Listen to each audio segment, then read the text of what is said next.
morning, everyone, and happy Saturday. My name is Callie, and this is another weekend of clarinets, cats, and coffee.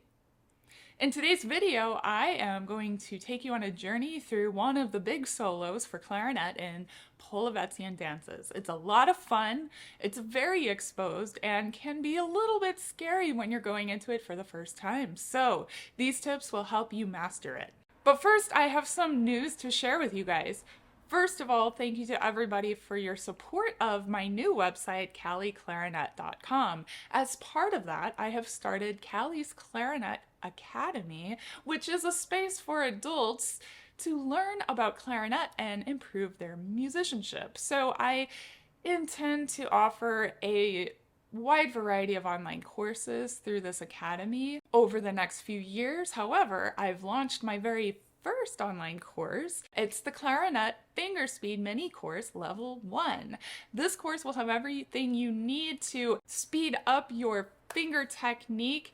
It includes video instruction and PDFs to go along with all of the videos.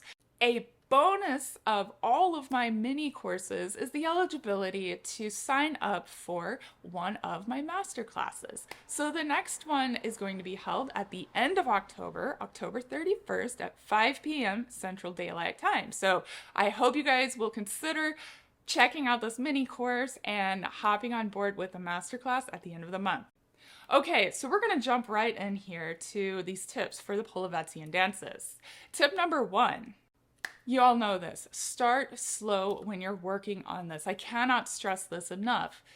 It's so cool to listen to recordings and you've got this musical idea and you're like, oh man, I just want to tear through this. But trust me, just start slow, learn the notes, learn the patterns. And if you didn't see my video about practicing from a couple weeks ago, stop what you're doing and go watch that right now because it's going to change how you practice. Tip number 2, use practice rhythms to help you gain control over the technique that you're trying to master. Practice rhythms typically go something like this.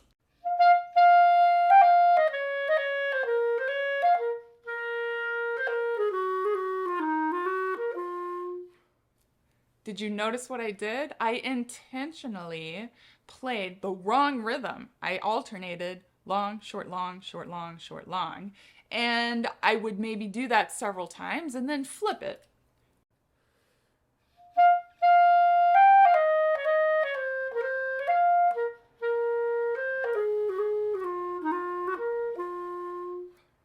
That one hurts my brain just a little bit more, which is probably good for me. Anyway, then I would loop that several times, and then I would stick it to the metronome at whatever tempo I want to practice it at, and listen to how much more even and beautiful my technique is. So give that a try for controlling your technique. Stylistically, this sounds way better when the staccato eighth note is truly staccato and very clipped. It gives you the opportunity to really land on the accent on the end of the beat with a lot of gusto, but be careful not to rush that or compress that time.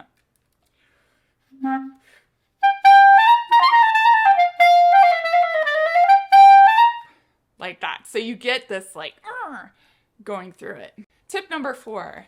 Make sure you play this with a full sound even when you go below the break. But be careful. When you're playing the throat tones loud, it's easy for the sound to spread and go flat. So make sure you keep your corners tight, your embouchure firm, and when you're blowing, don't let the back pressure cause you to drop your tongue. That's what's going to make it sound spread and disgusting and flat, okay? Keep the air focused and the sound will stay focused with it. This is a little bit of a debate here, but for the high D, I prefer using the normal fingering like this. I think it has a much brighter color and I think it matches the quality of sound of the notes around it. It does take a little bit more oomph of air support to get that transition to sound good. However, if you're like, nah, I don't want to deal with that, that's whatever, try using the trill fingering for high D. So you do your thumb register key for high C, and I can't do that without my clarinet falling. And then you add the second to top jelly bean key over here. or